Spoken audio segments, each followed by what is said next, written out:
le monde tourne. Direction la Birmanie, refusant de tirer sur leurs concitoyens. Les informations pullulent. Tout de suite, voici les informations. C'est le moment d'ouvrir la page internationale avec Erlichi Dorelas depuis Boston, Massachusetts.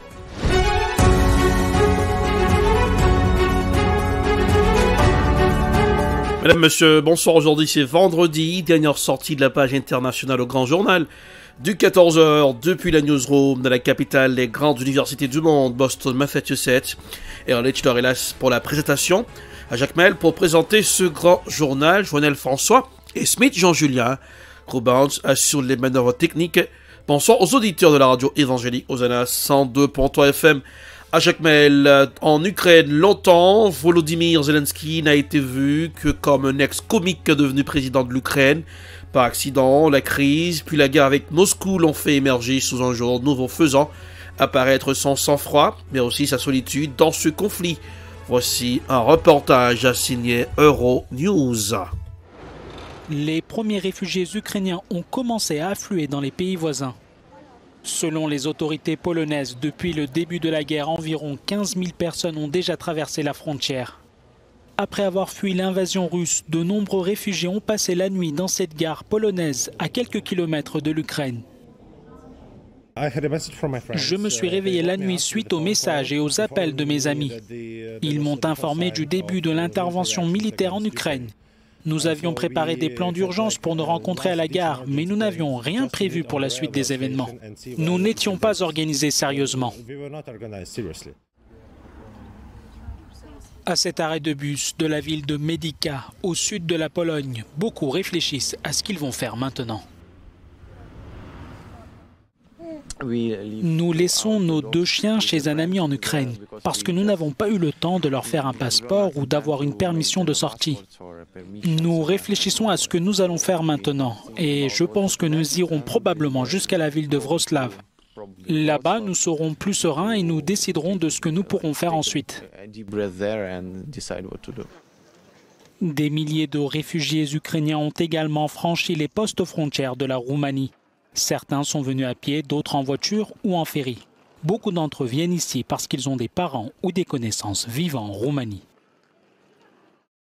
Ce 25 février, le président russe Vladimir Poutine a participé à une réunion du Conseil de sécurité de Russie pour discuter principalement de l'opération militaire spéciale en Ukraine, lancée tôt le 24 février après la reconnaissance par Moscou de l'indépendance des républiques populaires autoproclamées de Donetsk et de Lugansk. L'objectif de cette intervention est, selon les termes du président russe, de démilitariser et dénazifier l'Ukraine. Voici un extrait de la déclaration faite par le président russe Vladimir Poutine. Chers collègues, bonjour. Aujourd'hui, nous allons discuter du déroulement de l'opération spéciale en Ukraine. Les principaux combats, comme prévu, se déroulent non pas contre les forces régulières de l'armée ukrainienne, mais avec les bataillons nationalistes qui ont la responsabilité directe, comme on le sait, de l'effusion de sang dans le Donbass contre la population civile. Il y a aussi d'autres éléments terroristes qui ont été introduits dans ces bataillons, mais en plus, ils incitent à plus de violence et ils sont responsables. D'après les informations dont nous disposons, qui sont confirmées par le résultat concret, objectif, les néo-nazis et les partisans de Bandera disposent de lance-roquettes multiples dans les centres urbains importants, notamment Kharkov et Kiev. Ils ont l'intention de riposter aux troupes russes en frappant les zones résidentielles. Donc ils agissent comme les terroristes partout dans le monde. Ils se cachent dans les zones résidentielles et après, ils pourront accuser la Russie de pertes parmi les civils. On sait suffisamment que tout cela se produit sur la recommandation de conseillers militaires étrangers, principalement américains. Encore une fois, je m'adresse aux militaires ukrainiens. Ne permettez pas aux néo-nazis et aux partisans de Bandera d'utiliser vos femmes, enfants et vieillards comme un bouclier humain. Prenez votre destin en main. Ce sera beaucoup plus facile de s'entendre avec vous qu'avec cette bande de narcomanes néo-nazis qui ont pris en otage tout le peuple ukrainien. Je voudrais aussi donner une appréciation très positive du comportement de nos officiers, de nos soldats russes. Ils agissent de façon tout à fait professionnelle, héroïquement, et ils remplissent leur mission avec des résultats positifs et ils protègent la sécurité de notre peuple et de notre patrie. Russie-Ukraine, quel objectif de cette guerre? Selon le président ukrainien, l'objectif russe est de détruire politiquement le pays en le neutralisant. Voici un reportage signé TV5 Monde. Mal rasé, le visage marqué, il est presque minuit quand Volodymyr Zelensky prend la parole. L'ennemi m'a désigné comme cible numéro 1. Ma famille est la cible numéro 2. Ils veulent détruire l'Ukraine politiquement en détruisant le chef de l'État. D'acteur comique dans la série Serviteur du peuple, où il incarne un professeur devenu président, à président élu. Le voici maintenant chef de guerre, 3 ans seulement après son accession au pouvoir. Un rôle qu'il semblait redouter, comme le montre son discours en forme d'avertissement prononcé devant les Nations Unies en 2019. Aucun de vous ne sera en sécurité tant que la Russie fait la guerre en Ukraine. L'idée selon laquelle cela n'a rien à voir avec vous ou ne menacera jamais vos intérêts pourrait vous être fatale. Les contradictions entre nations et entre États sont encore maintenant résolues, non par les mots, mais par les missiles, non par la parole, mais par la guerre. Mais Volodymyr Zelensky croit-il vraiment qu'une attaque russe est possible? 2 semaines après son discours, 10 000 manifestants protestent contre son projet d'accorder l'autonomie au Donbass séparatiste sans exiger de contrepartie. Lui qui, dans son ancienne émission, se moquait du président russe Vladimir Poutine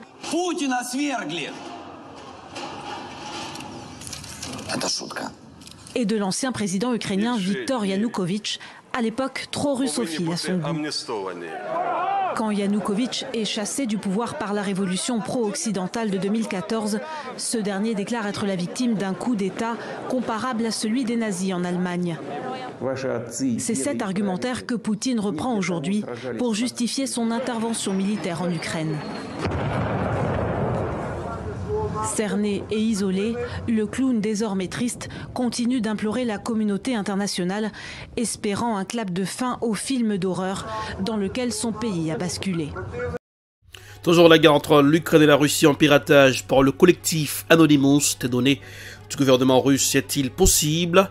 Comme des hackers se revendiquant de ce mouvement l'ont annoncé le 24 février. L'enseignant et entrepreneur sur Internet Fabrice Epelbion juge que le pouvoir de nuisance d'Anonymous est extrêmement limité. Selon lui, leur action se limite à du bruit, de la nuisance faible, davantage qu'à une menace réelle pour les infrastructures numériques russes. Voici un dossier signé RT avec un expert qui va donc décrypter la situation des Anonymous. Et on retrouve un nouvel invité, il s'agit de Fabrice Epelbion, entrepreneur sur Internet et enseignant qui est avec nous via Skype. Bonjour et merci d'avoir accepté notre invitation. On a appris que hier soir, le groupe de piratage Anonymous s'engageait officiellement contre le Kremlin. Il a annoncé sur son compte Twitter qu'il était, je cite, officiellement en guerre contre le gouvernement russe. Qu'est-ce que cela signifie ? Ça ne signifie rien du tout. D'abord, il n'y a pas de possibilité d'avoir une communication officielle d'Anonymous. Il faut rappeler qu'Anonymous, c'est à la révolution numérique ce que le syndicalisme a été à la révolution industrielle. Donc le syndicalisme en tant que concept n'a pas de voix officielle. Et il faut bien se garder d'imaginer qu'Anonymous c'est un même groupe de hackers qu'on a retrouvé au printemps arabe, qu'on retrouve aujourd'hui, qu'on a retrouvé il y a 7-8 ans en lutte contre les narcotrafiquants au Mexique. C'est un concept politique tout à fait comparable au syndicalisme. Donc il n'y a pas de voix officielle, il n'y a pas de représentant officiel. On a vraiment affaire à un concept. D'accord, merci pour ces précisions, Fabrice Epelboin. Je voudrais quand même vous demander comment est-ce que ça pourrait se traduire un piratage de la part de ce groupe ? Pas par grand-chose. Anonymous réunit des gens qui ont des faibles compétences en matière de hacking et qui sont capables au mieux de faire ce qu'on appelle un DDoS. Un DDoS, c'est un peu l'équivalent dans le cyber d'une manifestation ou d'un tag sur un mur. Ça ne va pas aller loin et ça ne peut pas porter préjudice à grand-chose. Par contre, ça peut créer du bruit qui va finalement perturber un peu tout le monde dans ce conflit. Merci beaucoup Fabrice Epelboin, entrepreneur sur Internet et enseignant. Voilà, c'était une petite... Dossier spécial dans cette page internationale. Comment expliquer les ambitions guerrières de Vladimir Poutine? Il faut remonter à la fin de l'URSS en 1991, qu'il a ressenti comme une humiliation. Mais cet ancien espion de l'ère soviétique fait aussi une fixation sur l'OTAN, qui a renforcé sa présence en Europe en incluant d'anciens pays satellites de l'URSS comme la Pologne et les pays baltes. Voici un dossier spécial signé Radio-Canada. Avril 2008. Vladimir Poutine arrive à Bucarest en Roumanie pour assister au premier sommet OTAN-Russie. En principe, le sommet de la détente. Mais c'est là que tout a commencé à mal tourner pour le président russe. Car l'OTAN vient d'annoncer qu'après la Croatie et l'Albanie, l'Ukraine et la Géorgie deviendront membres. Mais pas tout de suite.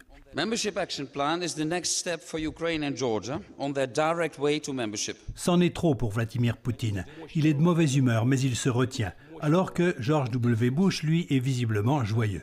Pourtant, le président russe lui a déjà dit « George, vous devez comprendre que l'Ukraine n'est même pas un vrai pays. » L'apparition d'un bloc puissant à nos frontières sera considérée en Russie comme une menace directe contre notre sécurité. Ce que le président ukrainien conteste. L'Ukraine n'est pas un produit de la guerre froide, elle est un État indépendant, souverain. Un mois plus tard, Vladimir Poutine cède le pouvoir à Dmitri Medvedev, mais il devient son Premier ministre. Ça ne change rien au plan de riposte à l'affront de l'OTAN. Début août, l'armée russe envahit la Géorgie et occupe l'Ossétie du Sud, puis l'Abkhazie, en soutien à leurs rebelles pro-russes. Le conflit sera rude mais bref. Moscou reconnaît les deux régions géorgiennes comme république autonome le 26 août 2008 et en interdit l'accès aux Occidentaux. Pour l'Ukraine, ce sera une autre paire de manches, car le pro-russe Viktor Yanukovych est élu en 2010. Fin 2013, il renverse la décision ukrainienne de se joindre à l'Union européenne et à l'OTAN. Les Ukrainiens nationalistes se révoltent et ce sera le drame de la révolution de Maïdan. La répression fera plus de 80 morts.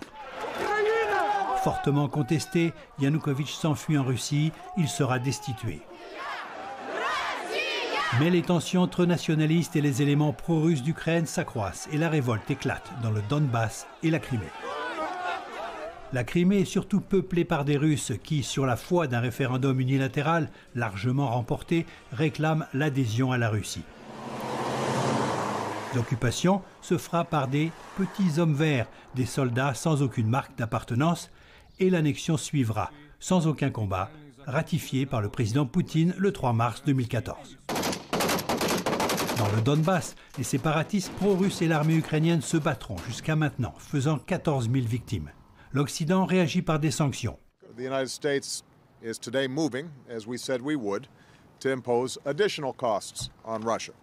Des sanctions qui, on le voit aujourd'hui, auront été inefficaces, avec un front occidental affaibli par le président Donald Trump en admiration devant Vladimir Poutine. Encore une fois, Vladimir Poutine a été sous-estimé. On a sous-estimé son sens de l'histoire et la rancune causée par le démantèlement de l'Empire soviétique pour cet ancien agent du KGB. Son désir de vengeance également. On a rapporté qu'Angela Merkel, qu'il connaissait bien, a dit de lui qu'il avait perdu contact avec la réalité et qu'il vivait dans son monde. Récemment, l'entourage d'Emmanuel Macron le décrit comme rigide et paranoïaque et de plus en plus isolé.